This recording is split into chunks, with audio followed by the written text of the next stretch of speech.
Game Pass here, the Forza Horizon 5 director. Horizon Horza. Mike Brown. So I love the Horza games. Yeah, yeah, the Horza games are great.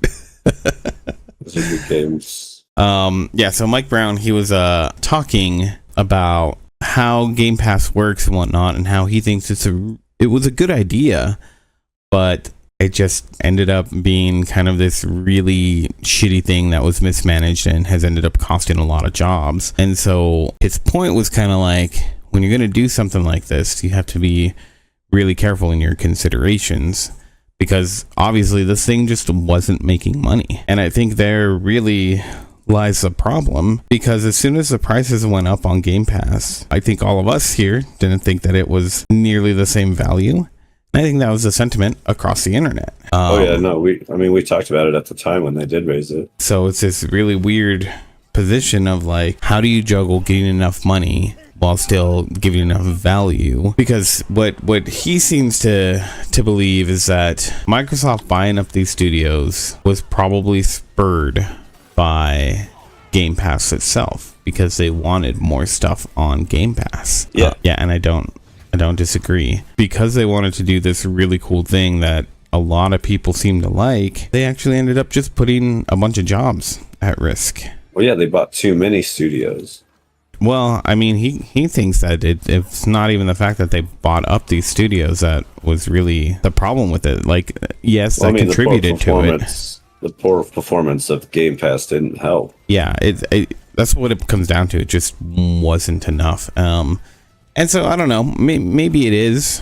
I think maybe I agree with you a bit there, that it's like, well, the amount that Microsoft did was probably an issue because they had the ability to buy all these studios up, right?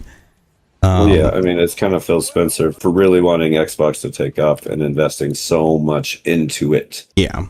Before he had a chance to really like slowly test into it and stuff. They needed it to hit right away. That's the problem with this sort of service, is that, and I don't think they needed to hit right away. I mean, they're, from the goals that I saw that they had outlined, I think by 2027 they're supposed to have, can't remember how many more users. They're under, but it's not like they're so far away that it's unreasonable, but they're definitely not close enough for it to be able to keep going the way that it was, which is why they made all those changes and why there's still changes happening. I think having a sort of service like this when it comes to games, it's just too, I don't know, maybe the world isn't ready yet. I don't know if that's it. If Game Pass is a failure, like, is there anything that can work in this fashion? Like, I don't know what you see, right? Yeah, I don't know what you would change. Like, if you make it cheaper, you have to get rid of some games and deals and whatnot, right? Yeah, I mean, the catalog would definitely shorten.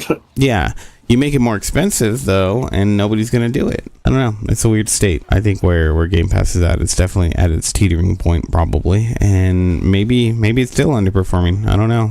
We'll find out, because I'm interested to see how many people. Idea. I mean, like we've talked about before, we've praised enough of Game Pass before. Like, yeah, it can be a good deal, and it is a great way to check out games you normally wouldn't.